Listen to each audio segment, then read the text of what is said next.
Intanto andiamo da Francesco Vianello, finalmente la vediamo, sì, Vianello a testa in su, grazie. Non a testa in giù.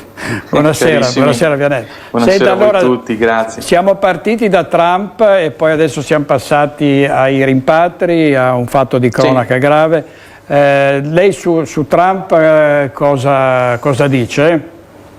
Dico che dispiace che temi così delicati di politica internazionale siano affidati ad una persona che ama stupire il mondo con le sue bizzarrie. Adesso qui, come giustamente qualche altro ospite ha detto in studio, bisognerebbe indagare se sono dei bluff di tipo cinematografico, cioè delle provocazioni che servono a generare degli shock nell'opinione pubblica internazionale e soprattutto sui mercati economici, oppure se siano l'espressione di una vera e propria patologia di tipo psichiatrico. Allora lì bisognerebbe interpellare gli specialisti. Poi c'è da aggiungere anche che gli americani si ergono a popolo guida delle sorti dell'universo mondo, quando purtroppo sono uno dei popoli più rozzi e ignoranti che ci possano essere sulla faccia della terra. Ripeto, rozzi, ignoranti e prevaricatori nei confronti di tutti gli altri. Quest'ultima amministrazione ne è purtroppo la dimostrazione totale. Queste mancanze di rispetto in primis nei confronti dell'Europa e anche della Meloni, benché a me sinceramente non stia simpatica la Meloni, non sta simpatico il suo partito e il suo governo, però ovviamente, come voi ben sapete, noi cerchiamo di mantenere il massimo rispetto per le singole persone, per ogni gruppo e soprattutto per le istituzioni democraticamente elette del nostro paese. Se poi potevo dire due parole anch'io sui fenomeni migratori, questi purtroppo sono l'espressione del totale fallimento delle politiche comunitarie europee e poi anche quelle italiane. Lei sa benissimo che noi di Primo al Veneto, essendo un partito indipendentista veneto, vorremmo tanto che alcune questioni, specialmente le 23 materie previste dalla Costituzione, almeno quelle potessero essere gestite autonomamente in casa nostra. I flussi migratori dovevano essere gestiti e governati in modo ben diverso, come dice l'avvocato Tocchetto, soprattutto da parte del suo partito, il PD, che aderisce a quel complotto islamico bolscevico che esulta, gioisce e stappa bottiglie di champagne ogni qualvolta sbarcano 300 clandestini sulle coste calabresi e siciliane. Ma ne ho anche per il centrodestra. In tutti questi anni ha fatto comodo anche a tutti i partiti degli imprenditori di centrodestra poter importare a vagonate degli schiavi, dei veri e propri schiavi, che andassero a lavorare nelle loro belle fabbrichette, nei capannoni circondati dai campi di soia e di pannocchie a costi bassissimi. Basti vedere quello che è successo nella mia città, il comune di Venezia, come voi ben sapete, dove grazie agli inciuci oscuri di un colosso come Fincantieri sono arrivati decine di migliaia di persone, specialmente dal Bangladesh, che lavorano come saldatori nel doppio fondo delle navi a 50 gradi, cosa che nessun essere umano e nessun italiano probabilmente si degnerebbe di fare, perché adesso vanno tutti a studiare fifologia e fanno bene naturalmente, ma questa migrazione, questi catastrofici esperimenti antropologici sulla migrazione hanno delle responsabilità politiche veramente molto grosse e sono bipartisan. Ripeto, la colpa è sia del centro-sinistra che aderisce al complotto islamico bolscevico, ma anche del centrodestra che sostiene tutti quegli imprenditori che invece se la godono come paperon de paperoni con i proventi del loro turbocapitalismo. Grazie, grazie. Allora, ieri sera, venerdì 19 giugno 2026, ci sono state delle piccole difficoltà nel collegamento con la trasmissione Focus di Rete Veneta sul canale 14 e quindi volevo fare un completamento delle dichiarazioni che non sono riuscito a fare ieri sera e voglio aggiungerle adesso. Allora, riguardo il governo Meloni va detto che bisognerebbe valutare appunto il governo Meloni per ciò che ha fatto, o meglio per ciò che non ha fatto, per ciò che non sta facendo e che aveva invece promesso di fare, come per esempio il taglio delle tasse, il taglio delle accise sulla benzina, il blocco navale e il rimpatrio di tutti quei migranti che risultassero essere clandestini, quindi privi dei titoli e dei requisiti per poter stare nel nostro paese. Il termine riemigrazione infatti non l'ha inventato assolutamente Vannacci, ma è un termine che già circolava in Europa in tempi recenti. Basti pensare ai movimenti di protesta contro l'immigrazione clandestina che ci sono nel Regno Unito, in particolare in Inghilterra, e che però vengono sistematicamente oscurati da tutti i media nazionali italiani. Questo perché evidentemente fa comodo da parte dei poteri forti far credere alla popolazione che la popolazione stessa sia felice di accogliere milioni e milioni di clandestini che poi si ritrovano a circolare per le nostre strade privi, oltre che di permesso di soggiorno, privi probabilmente di una regolare abitazione e soprattutto di un lavoro. Quindi non ci vuole certo un genio delle scienze sociali per capire che persone con difficoltà linguistiche, senza lo specifico intervento delle istituzioni per una mediazione culturale, come potranno mai sopravvivere all'interno del nostro tessuto sociale ed economico privi di un lavoro.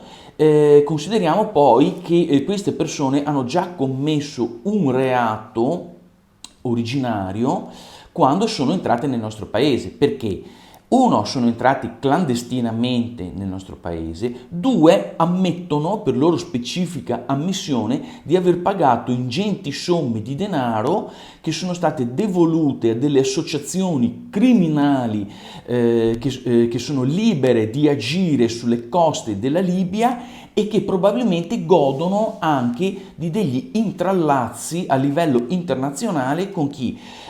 Con i paesi dove verranno accolti questi migranti. Perché se ci fosse uno stigma totale da parte per esempio del governo italiano che scoraggiasse con delle azioni di polizia navale su quel tratto del Mediterraneo, no? Anziché lasciarlo in mano alle ONG, lì ci fossero sistematicamente le navi dell'esercito italiano per bloccare i clandestini, probabilmente quelle associazioni criminali sarebbero scoraggiate, no?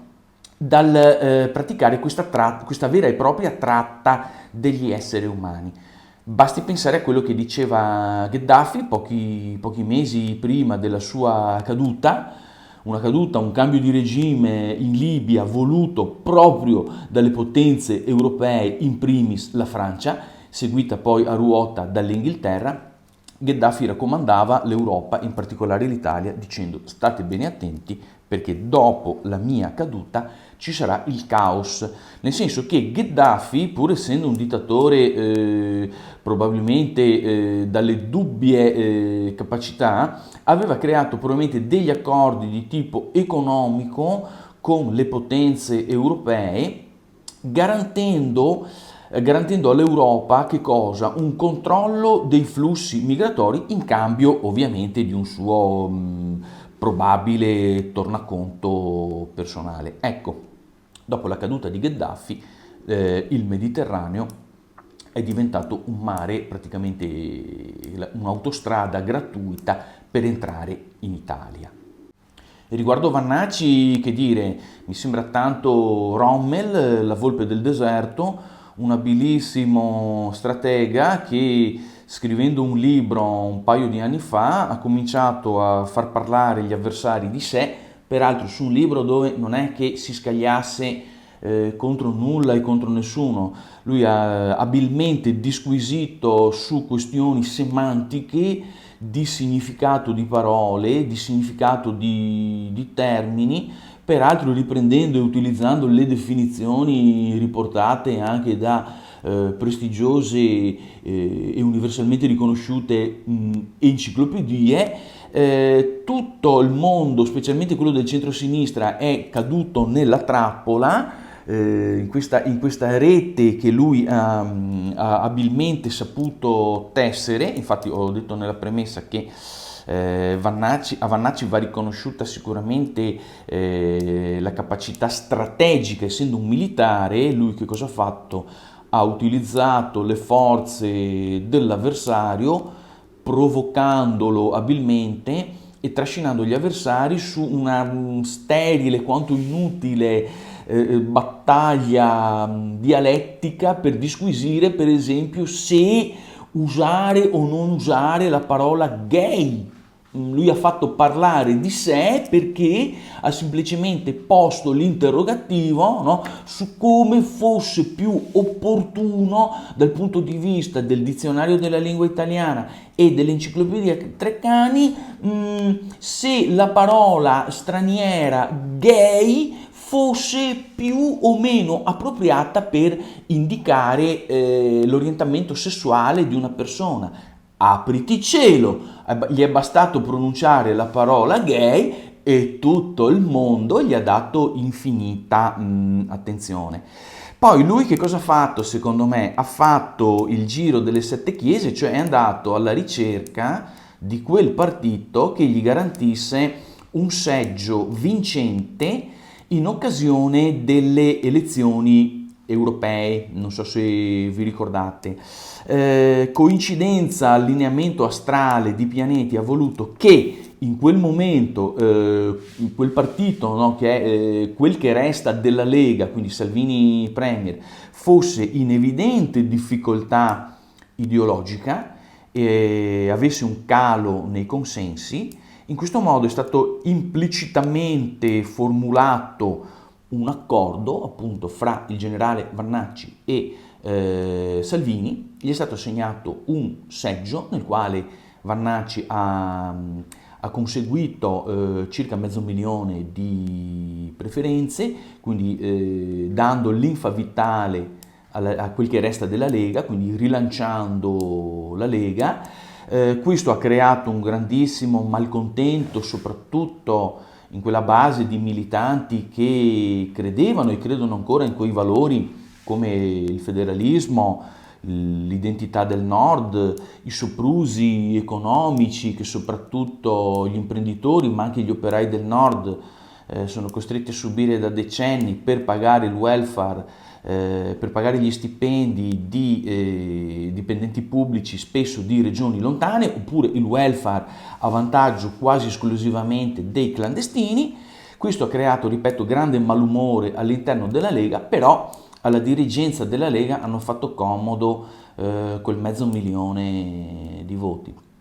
Addirittura poi è seguita l'ennesima storpiatura con l'elezione a vicepresidente della Lega di Vannacci e poi purtroppo l'epilogo che tutti conosciamo, cioè che Vannacci ha lasciato il taxi su cui era salito strumentalmente, no, per lanciare la sua discesa in campo nell'arena politica, e poi ha cominciato a fondare il suo nuovo partito, no, che è, come sappiamo tutti, Futuro Nazionale, in cui sta pompando di facile populismo, quindi sta utilizzando la solita propaganda che però, guardate con attenzione, è la stessa che aveva utilizzato la Lega negli anni 90 e poi in tempi più recenti il partito della Meloni, cioè il partito delle sorelle romane, per cui nulla di nuovo sotto il sole, solito populismo, solita propaganda. Io mi permetto qui soltanto di ricordare al pubblico e all'elettorato che, allora, mentre da una parte abbiamo il centro-sinistra che aderisce e sostiene il complotto islamico bolscevico, no, che vorrebbe cancellare e sostituire l'identità non solo veneta ma anche italiana e sostituirla invece con ideologie e culti religiosi del terzo mondo. Dall'altra purtroppo c'è un centrodestra che è totalmente fallimentare su più livelli, a livello nazionale, a livello regionale veneto, dove vi ricordo che la sciagurata alleanza di centrodestra fra quel che resta della Lega e appunto il partito delle sorelle romane sta negando da 8 anni l'autonomia differenziata alla regione Veneto, come peraltro richiesto in quel famoso referendum che tutti ricorderete, dove si sono recati alle urne il 56% degli aventi diritto al voto e questi con il 98% hanno detto sì a ulteriori forme di autonomia, peraltro come previsto esattamente dagli articoli 116 e seguenti della Costituzione italiana. Concludo dicendo invece che il centrodestra a livello comunale, sapete benissimo come si sono svolte l'esito delle elezioni amministrative nel mio comune di residenza, cioè il comune di Venezia, che dire che con 300.000 euro a disposizione di budget per le spese elettorali anche Nane de Battei sarebbe diventato sindaco, senza dimenticare poi che la precedente amministrazione, no, che è quasi praticamente identica a quella attuale, aveva speso o avrebbe speso, utilizziamo il condizionale, 900.000 euro, cioè praticamente il triplo, 3 volte del limite massimo consentito. Ora sappiamo benissimo che c'è stato un rinvio a giudizio, noi siamo garantisti, aspettiamo che la giustizia faccia il suo corso. Che bello, queste parole posso dirle finalmente anch'io.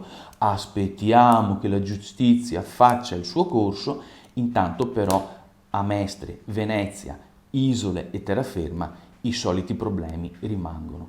Con questo è tutto, spero di non avervi annoiato, un saluto dal vostro Francesco Vianello di Prima il Veneto. Buonasera.